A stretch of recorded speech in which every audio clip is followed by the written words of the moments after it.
It's my honor now to quickly switch to a panel discussion where we're going to discuss some intricate and interesting things about pastoral markets.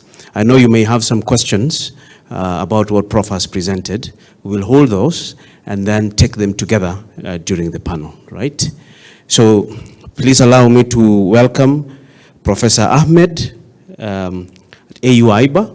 He's going to do himself justice by introducing himself properly. Please, Professor, welcome. I'm also going to call upon Doreen Gasheri, who is an entrepreneur and part of the Kenya Pastoral Markets Development Program. Please join. I'm going to welcome Zoe Carl, who is part of the team. She's a managing partner at BCG. And also, I'm going to welcome Olga. Allow me not to say the second name. I'll mess it up. Who is a director at Mercycorps. Please welcome to the stage.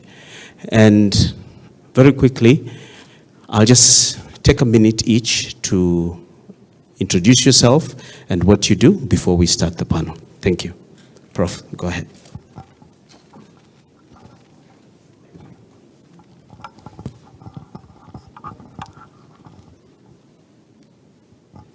Mike, please.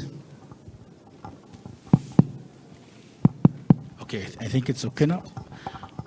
Is it okay? That is good. Okay, thank you very much, Chair. Good afternoon, everyone. My name is Ahmed El-Bultagi. I am the Animal Production, Natural Resource Management and Resilience Expert of AU IBAR. And also, I'm leading the Bill Melinda Gates funded project on African Pastoral Market Development Platform. According to my training, I'm professor of animal breeding and genetics, and I'm working now in the development using these tools for developing the pastoral communities. Thank you very much. Hello, everyone. My name is Doreen Gasheri. I'm the CEO and founder of Genco Livestock and Fresh Meat Export Limited in Kenya. I offtake animals for export from the pastoral communities in Kenya. Hi, everyone. I'm Zoe Carl Waithaka, a managing director and partner at Boston Consulting Group. I am one of the leads in our food systems practice in Africa, and along with some of my colleagues who are here, have been working with Strathmore and Professor Ahmed on the Pastoralist program. Good afternoon, everyone. I'm Olga Petriniak. I'm the Senior Director for Africa Resilience Programs with Mercycorps. I support our food security and economic growth portfolio across the region, including our work in pastoral livelihood systems. Thank you very much. I think we have a very good panel here of experienced practitioners in pastoral systems. So I'll start with you, Prof. So we've seen climate change in most of the places in Africa actually increase its effects. We can see many more frequent droughts. We can see farmers losing animals a lot. So the question is, given this expected consistency in the effects of climate change, how do you build a sustainable future resilience for these pastoral communities? Right? Given the fact that uncertainty is increasing, how can we be able to continue to invest in a system that looks very unpredictable? Okay, this is a very important question. Thank you very much for raising it, because let us go back and think about, we're talking about vulnerability to climate change, but let us analyze the situation. What what leads to that? It is lack of insufficient water and feed resources. It is we have also inefficient management of rangeland resources like water and rangeland. It is, as Prof. Simon said, we have poorer genetically animals that need more time to grow to reach the marketing weight. We have the conflicts due to, again, conflict due to accessibility to rangeland, to mobility of the animals between farmers and herders, and also animal health issues because of the, also the poor nutrition, the mobility under stress, climate. So the animal health is an issue. Low access to market. In this case, low access to market because we don't have a regular offtake system in most of our pastoral communities. Which means pastoralists keep their animals for a longer time without, systematic marketing, and so on. Even low accessibility from the importers, like from the Gulf, from the North Africa. Also low accessibility to the information on our animals, on their competitiveness, like bio production and so on. So all those are the weak points. So what we need to do now is to convert, to solve the problem. And that's what is the African Pastoral Market Development Platform is planning to do. This platform is in the inception phase now, and it is planning to do that. Let's think about, animal health. We have 3 pillars under this platform. 1 pillar for the promote integration of private sector into livestock markets, either domestic or export, data ecosystem and diffusion, and policy enabling environment. So let's think about like the animal health issue. So we need the platform will disseminate the information about the disease, the surveillance activity, the vaccination, and so on. Okay. If I just step in there, because we will come and talk more about the platform. Let me just switch that question to Olga.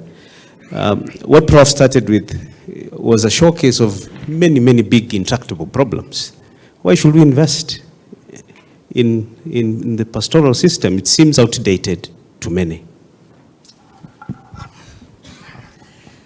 Well, I think, to start with, I think there is a recognition that pastoral areas, arid and semi-arid areas have been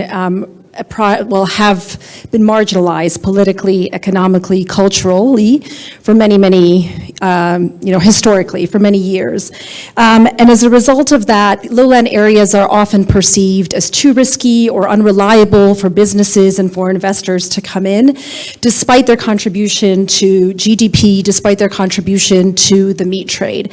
And unfortunately, this has created negative feedback loops where, there is less economic opportunity as a result, and these areas have become places where we see year-on-year humanitarian investments. And where there's, of course, then perverse incentives for businesses to continue to invest and grow. But we have seen that we can change the narrative with support from development organizations that can play a different role and pivot from sort of the historic direct delivery models. We can really start to invest in the wider business environment. Specifically, we can play a role in understanding the incentives, the motivations for creating better business-to-business linkages, business-to-household linkages.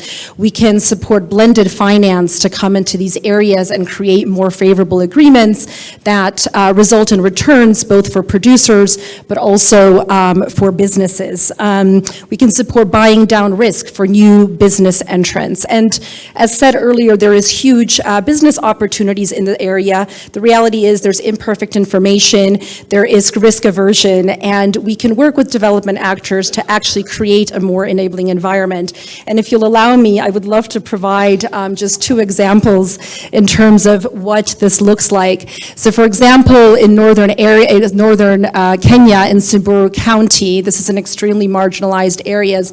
We're actually partnering with Genco, and I'm looking forward to hearing from them as well, to connect ultra-poor women's and youth producer groups to more reliable livestock market offtake points.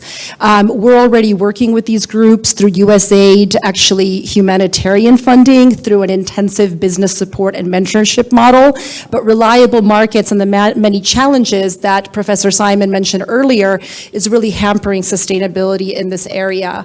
Through the partnership with Genco has agreed to invest in these places, providing last mile points of aggregation, hiring field agents that will provide training on quality standards, size, volume to these groups, and thus providing them with reliable markets. And this is solving these challenges around supply chains and fragmented supply chains that we have discussed. It's also addressing issues of time poverty because it's bringing the market to the village rather than having, saving the women and youth these long treks. And it's also addressing issues of quality of inputs because those have been also broken by the humanitarian system. I would love to provide another example of impact from Ethiopia, but I'm sure you'll come back to me. So Thank you. Let me go to that. So that's a good segue to Zoe because it looks like there's a business case where businesses can find mechanisms to make profit because a lot of businesses shy away from these areas because of the risk. What are some of the use cases that make sense for businesses to actually engage in pastoral systems? Thank you. And I think my fellow panelists have touched on some interesting points, which I'll pick up on before answering that directly. You have to have data and information available to the private sector for them to be, or for that sector to be interested in investing. So when you see numbers like $1 billion in Kenya alone, this obviously, people's eyes, open up. Their ears start to listen to this. And I know we'll talk about data, but the only way that we can encourage these use cases to be picked up by private sector is to make it clear that there is actually a market there to serve. There is so much in terms of use cases. I think we talked about, for example, the pricing transparency from a market perspective. If you think about what Simon was saying around pastoralists not having visibility on the pricing that they can get for certain animals, you could envision, for example, a market-based app where pastoralists have visibility of what certain animals can be sold for, and therefore can either sell directly through a platform or just have the transparency to be able to make better decisions and not be, I guess, shortchanged from traders in the value chain. So that's one. I mean, I think there are lots of other use cases, such as if we talk about from a public sector perspective, early warning systems. So Simon also talked about drought. If we think about using satellite imagery, weather forecasting or predictions, you could be able to see with tagged animals where they are, have a sense of where, which areas would be most impacted by drought. And then you could, for example, decide to do some water supply to a particular area for the pastoralist to help prevent loss of animals. You could also do a destocking system. So Simon talked about the fact that some people had to sell their animals at 500 shillings. So if you know early on that there won't be enough forage, enough water, et cetera, to support those animals, then with the right funds, government can actually purchase those animals early enough so that they aren't just completely lost. Perfect. Very interesting. That businesses can actually find value by focusing in pastoral systems, but it's just very curious that a lot of businesses are shying away. So that begs the question, Doreen, what is it that has compelled you, to see the value of investing in pastoral systems and transform the modus operandi? Because we know farmers have a problem with traders and aggregators. Most of the time, aggregators are demonized because they seem to appropriate all the value and leave the farmer hanging high and dry. Are you a trader? Are you doing something different from what we know traders do? Thank you very much. Yes, I am a trader, and Mark, we are not brokers, because I think what we provide to the farmers is direct market, which in most cases they lack. So you find, even in Kenya, it's very common. You'll find someone has goats, but they'll always say they do not have a market. There's that disconnect between the market and the farmer. And also for us as exporters, most of the times, we need the goats, but we also don't have the supply. So we've bridged that gap by going into the communities and reaching directly to the farmers. So we started with also training them on quality, what is desired for export. We've taught them that. We've also done a lot of investment in terms of growing fodder, drilling boreholes, so that during drought, and of course with other effects of climate change, the farmers are able to still produce for the market. The demand is there. As a country, we do about 14 tons every day, and we are barely meeting 10% of the market demand. Yes. Wow, so you're giving a lot of ecosystem services, and the reason why you're able to do that and other people are not able to do that is what? Why are you able to do that and other traders are not able to do it? I think I'll stick to the sustainability aspect. Yes. Most exporters in Kenya, like Simon said, in Kenya the abattoirs are on their own, the exporters are on their own, the farmers are on their own. So you find most exporters are not really keen on investing in sustainable models. So someone will just wait for the broker to bring, they just buy from them, sell. When drought comes, it's so easy for you to run out of business. So we decided that for us, we want to be in business 10 years, 20 years from today. So we have to work backwards and see where, the source comes from, work on the raw material, which is the goods. Thank you for that. Professor Ahmed, there's a lot of cultural attachment to livestock. And more often, pastoralism is associated with a way of life, right? Farmers perhaps don't grow the animals to sell. They sell them because they have inherent cultural values. Is there something we can do differently, and what is AIU's platform going to do that is going to be different to enable the unlocking of this system? Thank you very much for raising this question, really, because the cultural heritage is, I would say, sometimes it's a big barrier for transforming the system. Because as you said, some pastoral community prefer to keep their animals dying, because we know next year we have the drought, and the following year we have the drought and everything. So instead of having a regular optic system, maybe we link it to the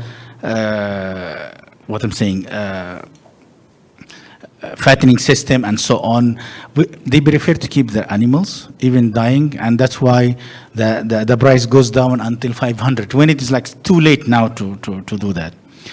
Also, we have other practices like rustling. Some communities they like to practice rustling even without needs, if I can say it like that. So part of the pastoral platform focus will be on changing mindset, because this is sometimes is absent from the objectives of some of the interventions or the initiatives.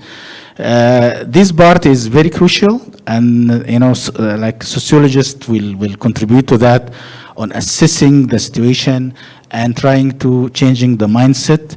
And part of the mindset changing will be, for sure, the cultural heritage and also the economic part of it. We need to convince the communities of the community benefits they are gaining, particularly the marginalized segments like the women and youth. And so this is, yes, you are very right about it, and this part should be handled intensively in the future to facilitate the success implementation of other activities. So tell us a little bit more about the platform. You had started talking about the different pillars of the platform so that people can understand a little bit deeper what the Pastoral platform is about.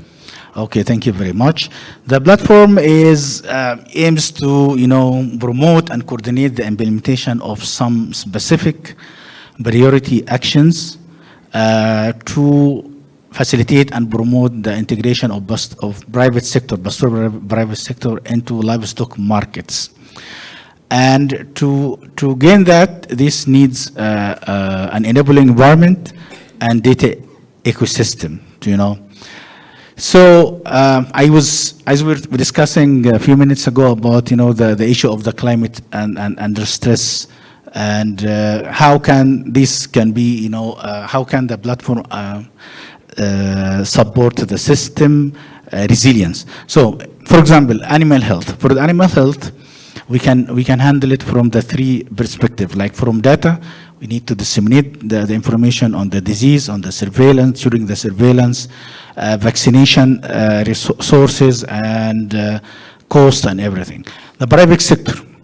The platform will promote the private sector contribution to providing an NGO for sure, and providing animal health services, surveillance, and this can be directly done or intensively done in what they call rest points along the pastoral mobility corridors. So we guarantee that, for example, the animals who are entering the new markets are checked and vaccinated. For the policy, I'm just taking like one point, and then we look at from different perspectives of the platform.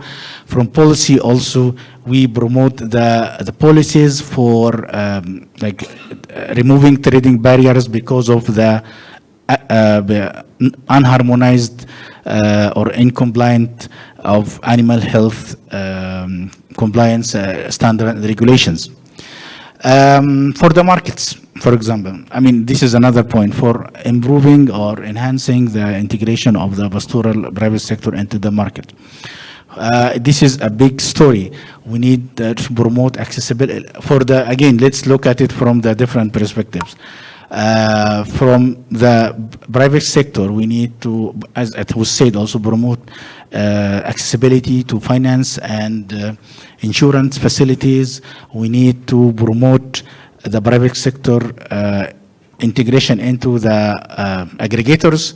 Now we are planning to improve this aggregator to what we call pastoral livestock advisory agency system. Like those aggregator will be promoted to be also service provider, like feed stuff, vaccination, information on the market, and so on.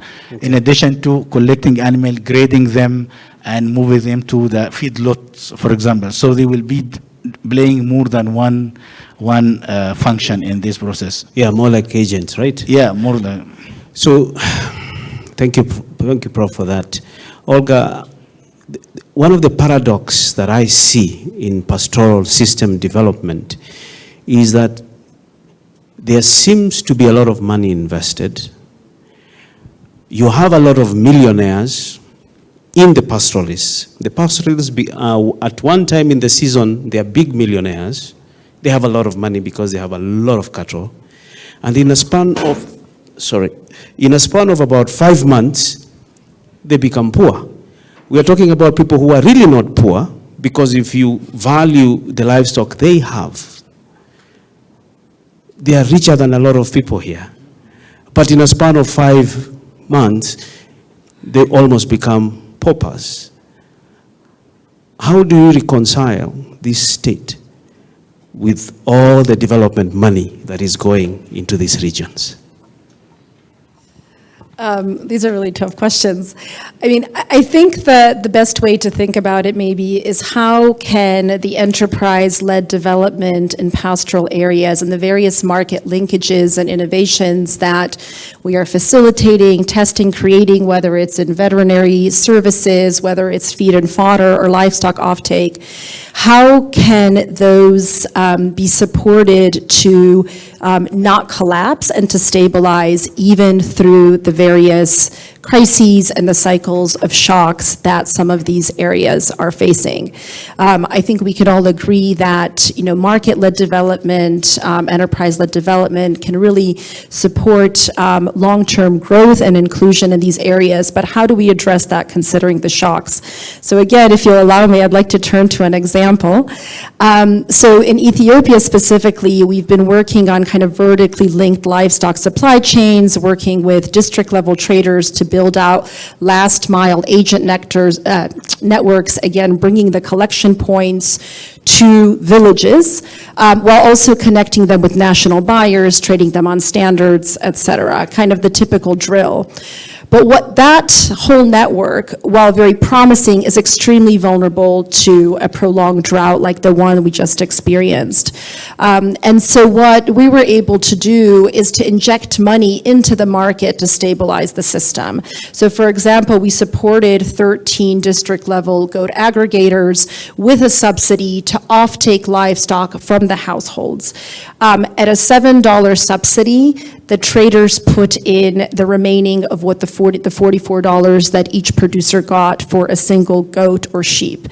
For a $115,000 investment from a development partner, the private sector injected over $1 million of their own money for livestock offtake in the midst of drought. What we saw in supporting those actors is that even in the peak of the drought, there was a fourfold increase in the volume of sales of these goat aggregators. Following the drought, that almost doubled, and the livestock producers received almost double for their prices. I think the important point here is now that just supported drought resilience, it ensured those nascent market linkages did not collapse and were in fact strengthened for the future. Similarly, we were able to partner with new feed and fodder suppliers in these areas. Historically, there's been a limited willingness to pay for those services by providing vouchers for households to preserve their core breeding stock and their milking herds and take that voucher and directly purchase from the feed and fodder supplier. They then established those new relationships that actually continued to thrive even post-drought and shifted some of those attitudes and behaviors, because a crisis is always too good of an opportunity to waste, right? And that is the time where often behaviors and norms shift. So I think it's still possible to work with enterprises and find the right, what we call anticipatory action or early action models, injecting cash, not just to households, but into the private sector that provides that ability for the market to stabilize, ensure it doesn't collapse, and then it continues to catalyze and grow into the future. Thank you for that. It seems there's a lot of work going on. However, there's still duplication of activities. And perhaps what might be required is building more evidence that is visible so that people can see what other people are doing and synergize.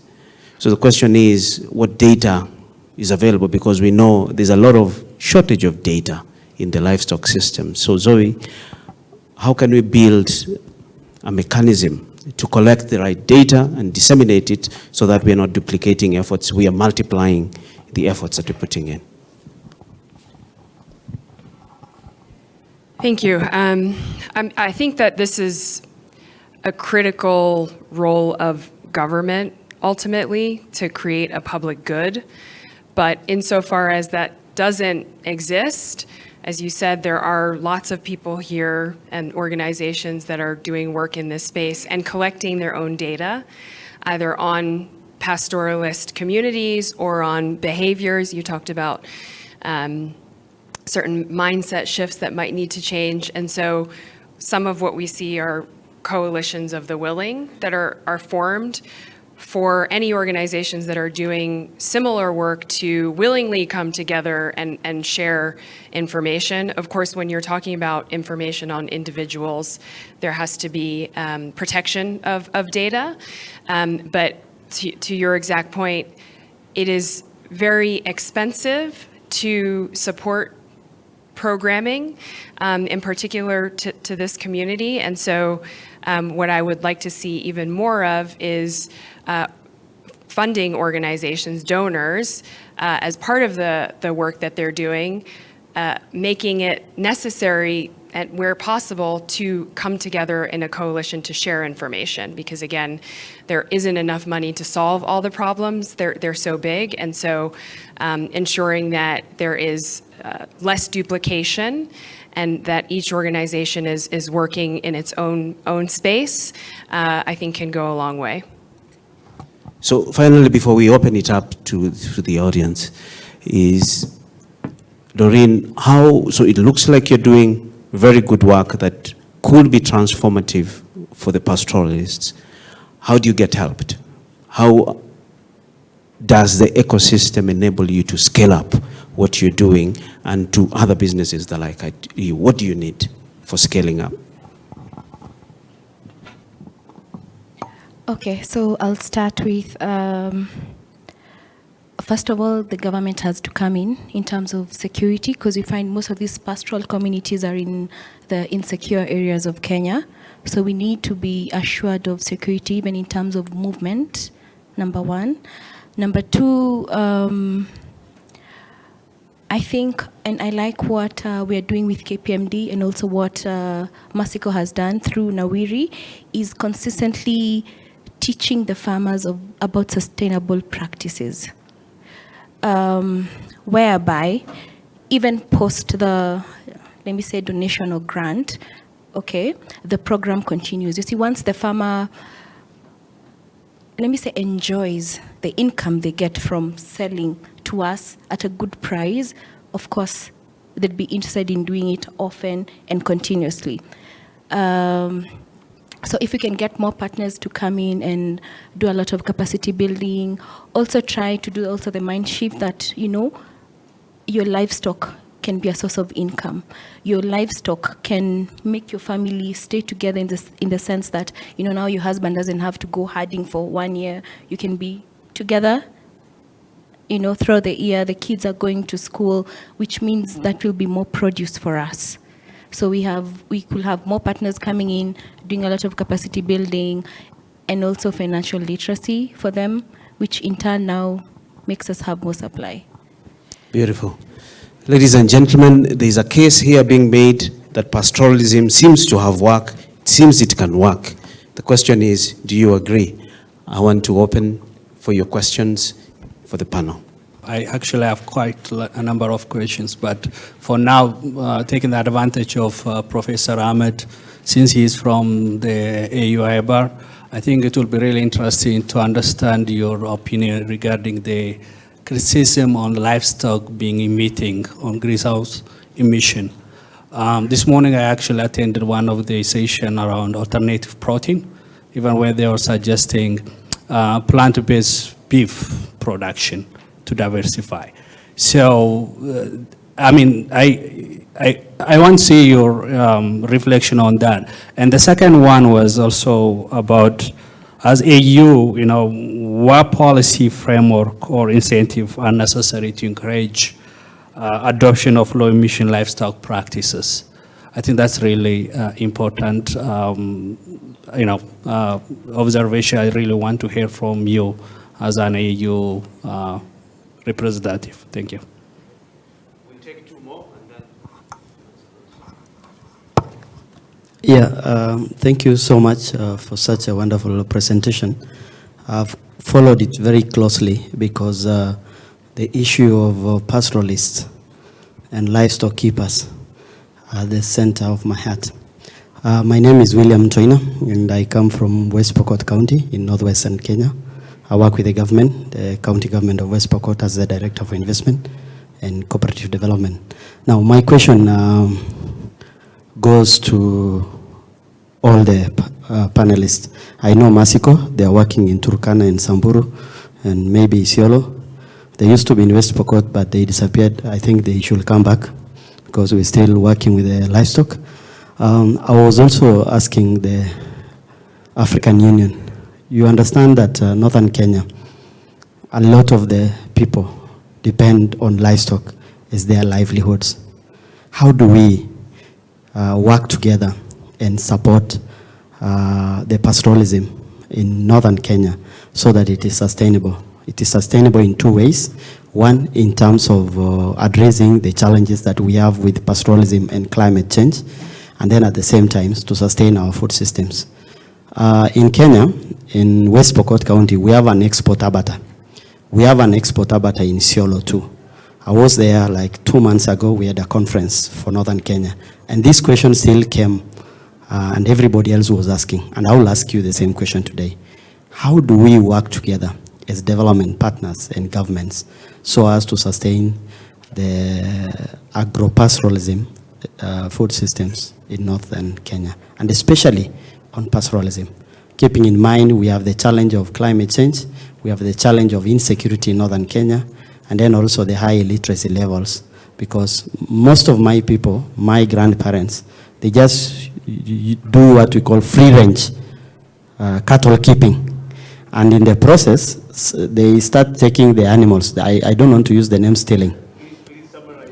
Yes, I just want to come to the point because it is very important, because that is where we have this panel, and it is very important that you understand the background that I come from. So I was just asking, how do we work together, all the partners, to ensure that that pastoralism, agro-pastoralism in northwestern Kenya is sustainable? Thank you.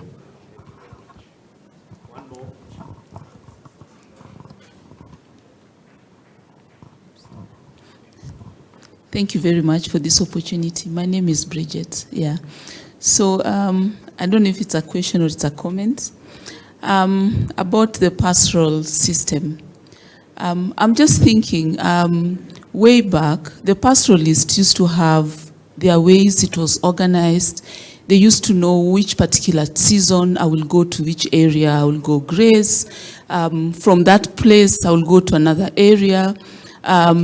So what has happened that now all of a sudden it's becoming an issue about areas for grazing, that we are now trying to have them go into further production. Not that it's a good, it's not that it's a bad thing, but I'm just thinking, have we interfered with how they used to do their things, which was very organized? And yeah, I think that's what I wanted to say. Maybe we have disrupted their life patterns. I don't know if we have conservancies. I don't know if there's anything which we have come up with that has interfered with how the pastoralists, lived. Thank you. Thank you very much. Okay. Well, the first question is very difficult about this plant-originated meat or something. You know, I'm a scientist, so I will never judge any product like that until we have enough safety assessment, and this will take, needs years to be done. I'm not with any new fashion, but I am as a scientist, I cannot accept the idea until we have enough research about the safety, acceptability by the customers and many things. So this is too early now to talk about. And also Africa is not one of the, most of the African countries are not among those high consuming meat communities. It's the opposite, because the average annual consumption of meat in Africa is much less than the average. So, but I'm saying, let's see how about this new product, the safety, accessibility, and acceptability, and everything. For the important part on the emission, although again Africa is not part of the big emission producing countries, but pastoral livestock can be managed in a better way to reduce the emission. Like, we need to focus on the input system, like breeding schemes or genetic improvement, so we can have faster grower animals that, so the life span of the animals is less, so and also so they like produce less methane emission along their lives. Also rangeland management, using specific seeds that prove to be like reducing the emission of methane, for example, additives to the animal feed rations, selection of some breeds who again prove that they produce less methane emission, for example. So the management part is the major part to reduce the emission of, by particularly methane in the pastoral livestock. That's what and this is not like costly, not complicated. Just we need to make awareness, enough awareness. We need to build in the capacity. We need to provide the right management practices, and we give what I'm saying, like incentivizing the process, like we incentivize the breeds, keeping the breeds who produce less, or slaughtering at younger age, and so on. So this is doable, but we need to focus on that, on the management part. So this is my answer for this question. Thank you, Prof. Anybody wants to add something on the emissions? I was going to, if it's okay, turn to the question from the gentleman from West Pokot, but also just, increasing the productivity of the animal per unit of inputs and leveraging the way we manage livestock to rehabilitate and restore rangeland ecosystems can certainly go some way to low emission livestock production. But I just wanted to say, in terms of how do we support, if I got your question, pastoralism, the future of pastoralism, I really think we have to change the narrative to stop talking about these places and even presenting them as desolate and desperate, and really understanding that pastoralists are rational economic actors that are making the best decisions they can based on the information they have, based on the climate, based on the market opportunities. If we engage closely with them and with business like Genco to restructure those opportunities, to think about what will bring benefits for both businesses and investors, but also for the producers, they will sell their animals, they will buy the fodder, they will purchase veterinary services. But currently the environment is not favorable for that. So just encouraging us to really, partner with government, partner with private sector, and identify what are those favorable agreements, where can the blended finance come from, so that we can structure a more economically beneficial and inclusive pastoral livelihood system. I'm happy to speak to the third question on what has changed, or have we somehow interfered. I think that the climate has changed, so the patterns perhaps that pastoralists used to follow don't hold in the same way that they used to. The number of droughts that we've faced in East Africa is, I guess, something that we haven't experienced in the past and is increasing going forward. And so I would more position it as looking for solutions to these challenges that perhaps weren't there previously, where they could take their animals and there would be grasslands available for their animals to graze on, or there wouldn't be a drought, and so there would be sufficient water. And so now I think, again, some of these things like making fodder available or ensuring there are watering points where they can take their animals is really just to provide a solution where perhaps there wasn't a challenge or as much of a challenge in the past.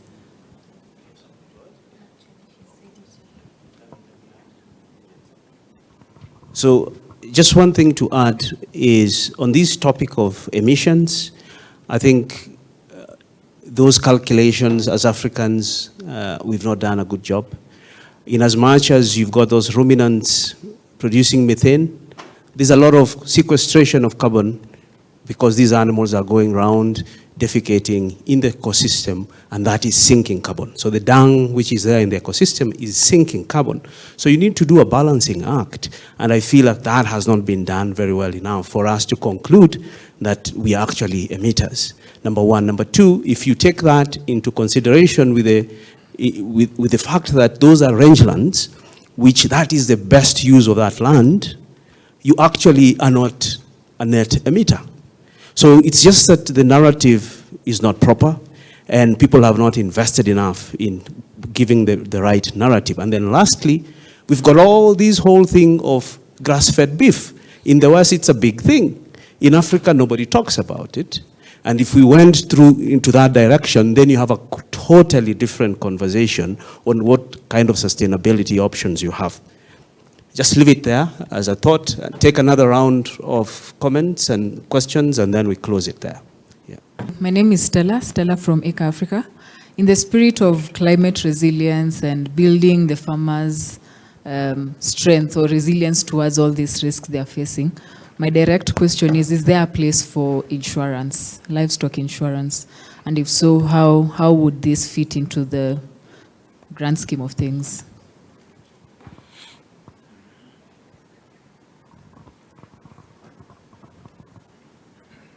Thank you. My name is Israel Imsue. I come from Uganda. Mine is just a comment on the question about what has changed. One of the panelists put it clearly that the climate change is an issue, but the population itself has changed. The population is growing. People are conflicting over farmlands, and the demand for the products is high. Therefore, we have, I know, cultural values are good. We need to bring them with increased production practices. Thank you.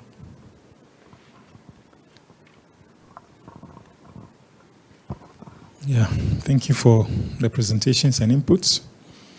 I'm Kwaku Asante with the Council for Scientific and Industrial Research, Crops Research Institute. Yeah, and I want to find out the place of agroecology, because I think that talking about input reduction, income diversification, biodiversity, pastoral systems really has a big role. And I don't know how supportive the discussions and the thoughts around agroecology can feature and support that we can leverage on per your experiences. I would like to know some thoughts from your experience. Thank you.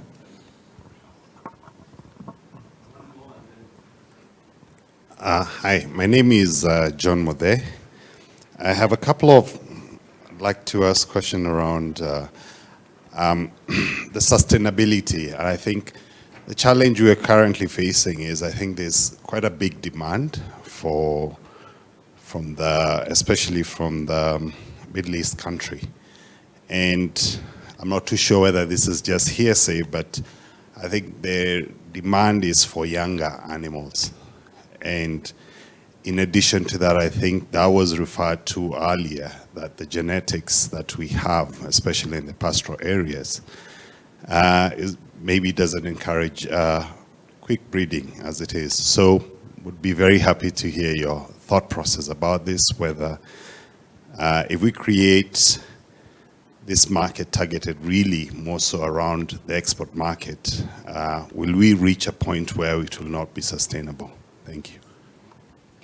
Okay, I'll start by answering your question. Yes, there is a space for insurance. We start with insurance at the farm level against severe effects of the climate change. So you can protect the farmers so that when there's drought, no matter the loss they incur, you can compensate them. Also, during aggregation, most places where we source the animals from are in the middle of forests. So they are attacked by wild animals. So there's also that. And also during transit from the farm either to the abattoir or to the holding area, they can either be attacked or injuries along the way. Yeah, so there's room for insurance. I would just add that to make insurance viable, if you're insuring the animal, then the animal, you want some type of assurance that the animal will survive and can be, sold. So that is where, again, I think something like water or forage or veterinary services serve as a way to ensure that that insurance can be repaid. So I think all of these things go together. Just to add to the same point, we have already some successful, we can say pilots on insurance, like the index-based insurance system that developed by Italy, and this we need to upscale it. We have some what they call a Sharia compliance system like Takaful. So we have some successful ones already that we need to focus on upscaling them. Thank you. Okay. So who wants to answer agroecology? So I can speak to that quickly, and I completely agree with you that there's definitely room for agroecology in pastoral areas. And as mentioned earlier, pastoralists are rational economic actors, and what would incentivize them to move into that space from a economic opportunities, time poverty, et cetera, perspective. And the reality was, what we saw is that the drought, ironically, is what motivated that move into agroecology in some of the areas in northern Kenya where we're working, and actually was kind of the motivating factor for diversifying people's and households' economic portfolios. So where there was still enough access to water, where places weren't bone dry, but of course where water was low, we were able to introduce climate resilient agricultural practices. This was paired with nutrition education, so to farm vegetables, a diverse variety of crops. And actually through some of that business mentorship, there's really successful enterprise groups right now actually who have displaced food and vegetable traders from distant markets because they're producing it locally, more cheaply, and it's more fresh and more readily available. Interestingly, post-drought, they use some of that income from the vegetables to buy back the livestock they lost, kind of diversifying their portfolio. So there's absolutely, opportunity for that. I think it's about introducing it in the right way, in the right time, and again, looking at the economic returns that can provide. Last question on sustainability, the genetic capacities of the animals, and the demand. Okay, I cannot give a complete answer because this is a system. This is, it is not something that we can exchange in one day. And you know that if we need to change any trait, the generation interval, for example, for the cattle is 4 to 5 years. So if we need to select and we change maybe 0.10, so you can imagine how many generations, how many years we need to have a significant. But it is not like that. It's not we have already some good genetics available, for example, the Buran cattle and other. So we need to be positive and start, maybe we can pilot some selection, maybe we can call it community-based and community-based genetic improvement. And this has been done already by ILRI, for example, for the Maasai, sheep. And so we need to start that on pilot, maybe on community-based, and then we can upscale. Very simple, and this part of the identification and traceability could be part of the and traceability. We can have a community-based recording system, and we have regular selection. And with time, we will improve actually our animal productivities. But we have to start. We cannot us, keep waiting. And I'm completely against, uncontrolled crossbreeding with exotic breeds, and we lose our valuable genetics of our, resilient and livestock. So this is how I see it. We have to start piloting, and we continue. Thank you. So, ladies and gentlemen, that's all our time that we had. We will give every panelist one word or one sentence as closing remarks. And thank you so much for participating. Please. Okay, I wanted to answer his question on demand. The only way to make sure that the demand is sufficient, the supply is sufficient, is that you have to invest heavily in feedlots, in fattening, in the growing of fodder, because the way the pastoralists have been doing it is not sustainable. So we have to invest heavily for it to be sustainable and for us to be able to meet the market demand. Thank you very much, Doreen. Prof, start with you, your parting shot. Okay. Yes, very few, very short, less than 10 seconds. No, I don't have any closing remark, but I just would like to thank you very much, because this very rich conversations and, tackling different aspects of the pastoral and livestock improvement. So I thank you very much for that. And what you said actually should be the way forward for us to focus on for improvement of our pastoral system in Africa. Thank you. I'd also like to say thank you very much. My parting shot would be, yes, the market is there. The demand is there. We just need to work together from all sectors, private, government, donors, to make it work. You stole mine. Now, let's work together, sharing information, not duplicating. I think that's critical. And again, just reemphasizing, let's work with pastoralists and pastoral communities, economic partners, and with the private sector to really drive market transformation that can build future resilience. Thank you everyone for coming. Please keep in touch. If you've not left your contacts, please leave your contacts with Anne back there. She has a white coat. And we would love to continue this conversation. Enjoy the AFS Forum. Thank you very much.